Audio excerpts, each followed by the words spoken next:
Okay, so when you think of ABBA, your mind probably jumps straight to Dancing Queen or Mamma Mia, right?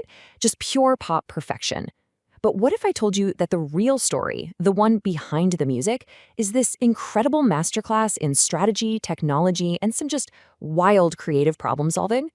Today, we're going to look past the hits and uncover the four key innovations that turned a Swedish pop group into a global, multi-generational phenomenon. And yeah, they are still innovating. This number you're looking at, $175 million. That's roughly the budget for their latest project, a totally revolutionary virtual concert experience in London. I mean, that's more cash than most Hollywood blockbusters get. And that, right there, leads us to the biggest question of all. How on earth does a group that hasn't officially performed together since 1982 manage to create one of the most technologically advanced shows in history? You see, the answer is so much cooler than just, nostalgia.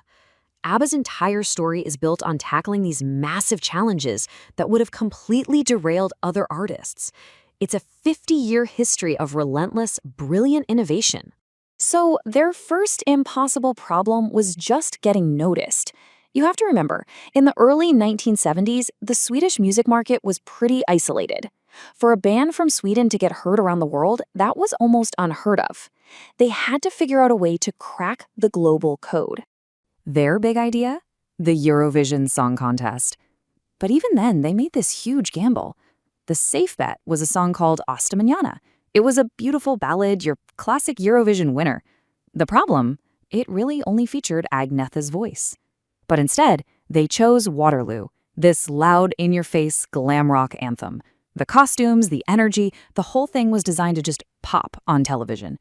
It wasn't just a song, it was a statement that presented all four of them as this undeniable superstar group. And boy, did that gamble pay off. Just look at the difference. The year before, their song Ring Ring didn't even win the Swedish final and barely made a dent in the UK charts. But Waterloo? It didn't just win the entire contest. It shot straight to #1. They hadn't just won a competition, they had officially cracked the code. Okay, so now the whole world was watching. Their next big challenge? They had to create a sound so massive, so unique, that it would define an era. And they had to do it with just 4 people. And the key to that was a guy named Michael B. Tretow. He was their sound engineer, but he was so essential to their music that people have called him the 5th member of ABBA for years. He was the secret architect of their entire sonic universe. So Tretow was completely obsessed with Phil Spector's famous wall of sound technique, but he gave it his own unique twist. He would record the same vocal or the same instrument over and over again, but each time he'd slightly change the tape speed. What this did was create this rich, shimmering chorus effect that made 2 singers sound like an entire choir, or 1 piano sound like a grand orchestra. And his methods were incredibly detailed. That iconic piano you hear on Mamma Mia, he used 3 microphones on it and then ran the whole signal through a flanger pedal to get that metallic, shimmering sound. And with the drums, he barely even mic'd the cymbals. He focused on the toms to create this punchy rhythm that was powerful but never got in the way of the vocals.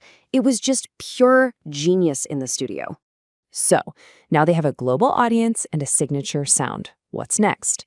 Well, the third great challenge, turning all that incredible art into a sustainable global business. And this is where their manager, Stig Anderson, enters the picture.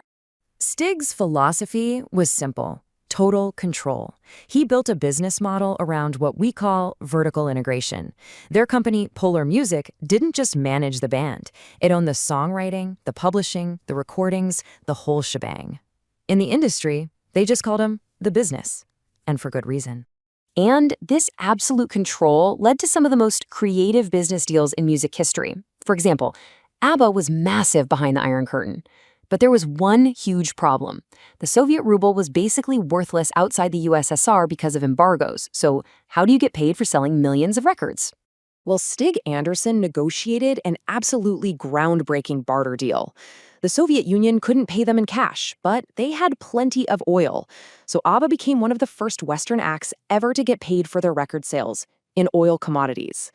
Just an incredibly audacious and brilliant move. Of course, even the most innovative empires hit a wall eventually. The band went on hiatus in 1982, and for almost 40 years, it seemed like that was the end. But then, in 2021, they dropped a new album out of nowhere. And in 2022, they solved their final and maybe their most impossible problem yet. So, what was that problem? Well, how do you go on tour and perform for millions of fans without actually having to go on tour?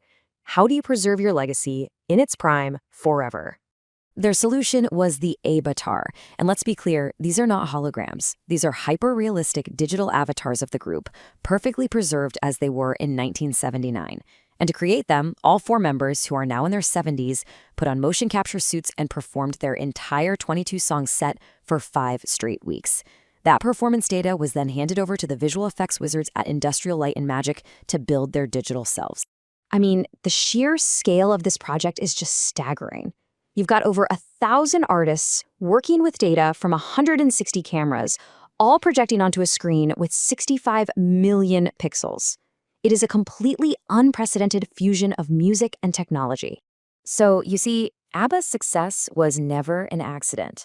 It was built on this series of calculated, brilliant innovations.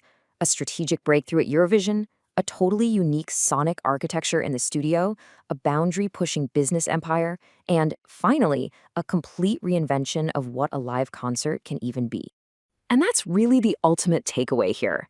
The reason we are still talking about ABBA 50 years later isn't just because the songs are so timeless. It's because the band itself has always been this engine for innovation, constantly figuring out how to solve the next impossible problem.